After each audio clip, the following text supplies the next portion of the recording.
Hello friends, welcome to my channel. Shikha परिवार की लाडली बिटिया या फिर यूँ कहें कि परिवार की आन बान और जान। जब घर में होती तो ऐसा लगता मानो घर में आसमान टूट पड़ा हो।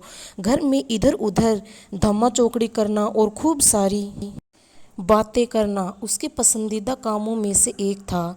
शिखा के दादाजी शिखा को बहुत प्यार करते थे, लेकिन आजकल उन्हें शिखा की एक चिंता और खाई जा रही थी, और वो थी शिखा की शादी की चिंता।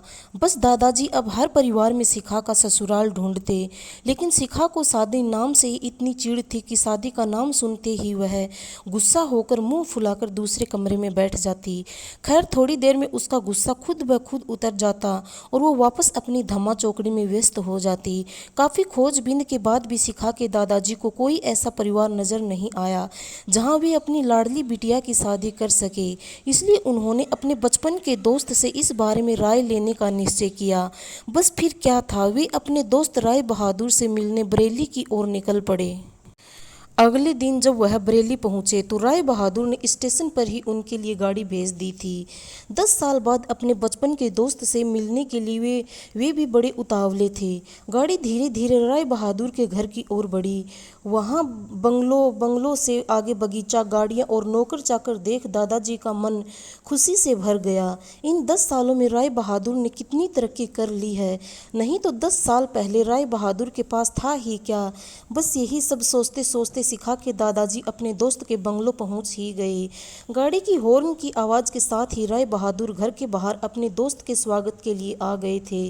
अपने दोस्त को गले लगाकर वे दादाजी को अंदर ले गए। घर अंदर से भी काफ़ी शानदार था। अपने दोस्त की संपन्नता को देख शिखा के दादाजी भी फूले नहीं समाये। चाय नाश्ता के बाद राय बहादुर ने उनके खास दोस्त से आने का कोई खास कारण पूछा।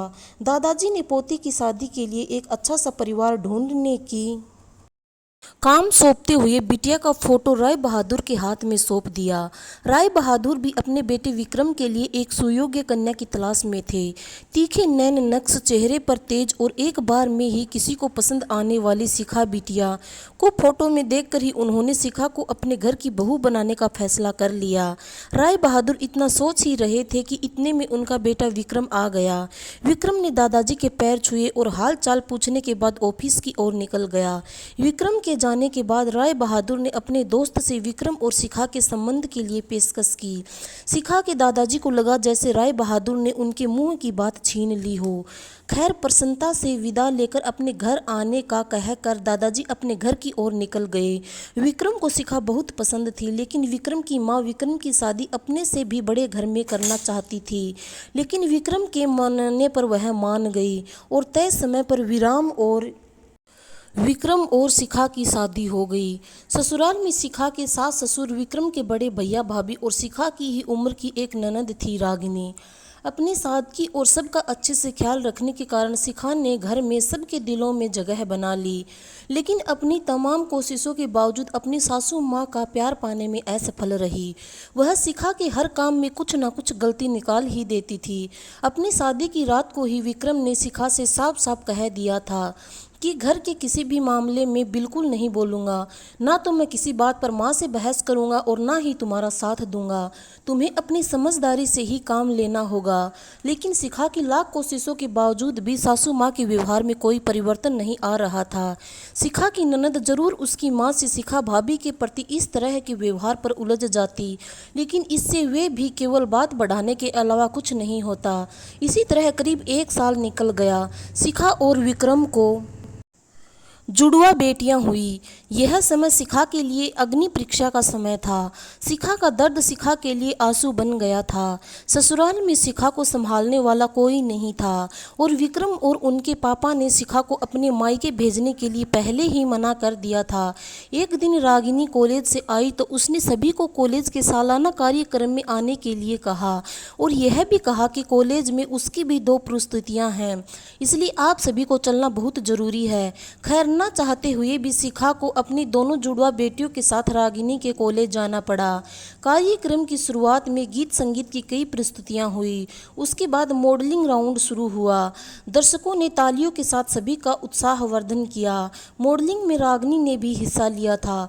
आखिरी राउंड में रागिनी के साथ 4 और लड़कियों को सिलेक्ट किया गया, जहां सभी से जज द्वारा एक एक सवाल पूछकर विजेता घोषित करना था।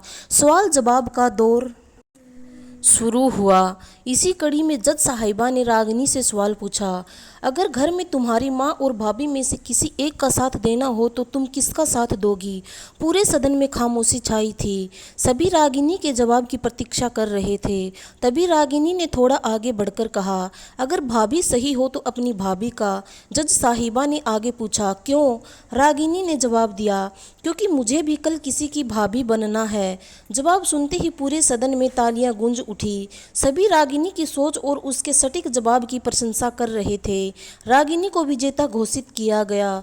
पुरस्कार लेने से पहले रागिनी ने सभी से कुछ कहने के लिए माइक थमाते हुए कहा, हर बेटी अपनी माँ से बहुत प्यार करती है और माँ भी अपनी बेटी के दिल के सबसे करीब होती है। इसी तरह हमारे घर की बहुएं भी तो किसी की बेटियां हैं। आज हम किसी की बेटियां हैं, कल से किसी की भाभियां और बहुएं बनेंगी। अगर कल से हमें कुछ दुख हुआ तो हमारी माँ को भी दुख होगा, और इसी तरह हमारे घर की बहू को दुख हुआ तो उनकी माँ को भी दुख पहुँचेगा। और इस दुनिया में किसी भी इंसान को किसी की भी माँ को दुख पहुँचाने का कोई हक नहीं है। इसलिए हर सास अपनी बहू को अपनी बेटी समझे तो आगे चलकर उनकी बेटी भी खुश रहेगी। रागिनी के इतना कहते ही पूरा सदन एक बार फिर तालियों की गड़गड़ाहट से गूंज उठा। तालियों की गड़गड़ाहट के बीच ही शिखा की सास ने शिखा को गले से लगा लिया।